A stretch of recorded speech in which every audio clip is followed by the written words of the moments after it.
ما لا تعرفه عن محمد بن سلمان ولي العهد الأصغر في تاريخ السعودية.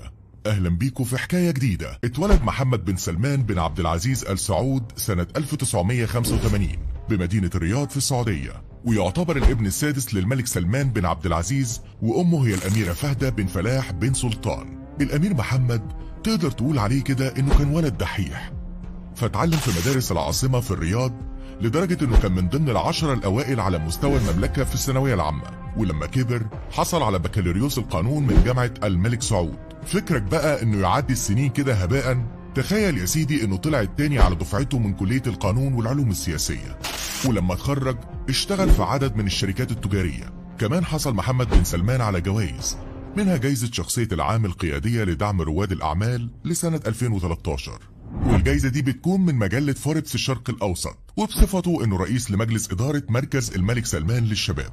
تعرف ان الأمير محمد اتجوز من بنت عمه الأميرة سارة بن مشهور بن عبد العزيز آل سعود، وعنده 4 أولاد هم سلمان، مشهور، فهدة، ونورة. ومراته الأميرة سارة مش بتحب تظهر في أي صورة أو أي فيديو، وده بناء على رغبتها الشخصية. لكن قصة ولي العهد ابتدت في سنة 2017 لما اختير الأمير محمد بمنصب ولي العهد بعد إقرار هيئة البيعة السعودية، وده بعد إعفاء ابن عمه ولي العهد وزير الداخلية محمد بن نايف بن عبد العزيز آل سعود، يعني بقى وزير الدفاع وحاكم السعودية. لكن دخول الأمير في السياسة كان قبل التاريخ ده، ففي 2007 اتعين مستشار بهيئة الخبراء بمجلس الوزراء السعودي، اللي اتنقل منها بعد كده إلى إمارة منطقة الرياض، وتعين مستشار خاص لوالده أمير منطقة الرياض في 2009. وفي 3 مارس 2013 صدر أمر ملكي بتعيينه رئيسا لديوان ولي العهد ومستشارا خاصا له ومشرف عام على مكتب وزير الدفاع الأمير سلمان.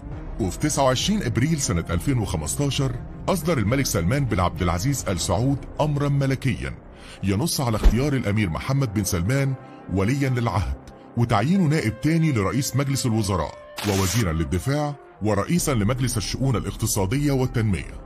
خلي بالك إن وصفته مجلة ذا ايكونومست في تقرير لها إن هو سبب قوة عرش والده الملك سلمان بن عبد العزيز آل سعود. ومن أول ظهور للأمير محمد في شغله الحكومي عمل توجيهات انفتاحية ومختلفة عن اللي سبقوا من قادة المملكة.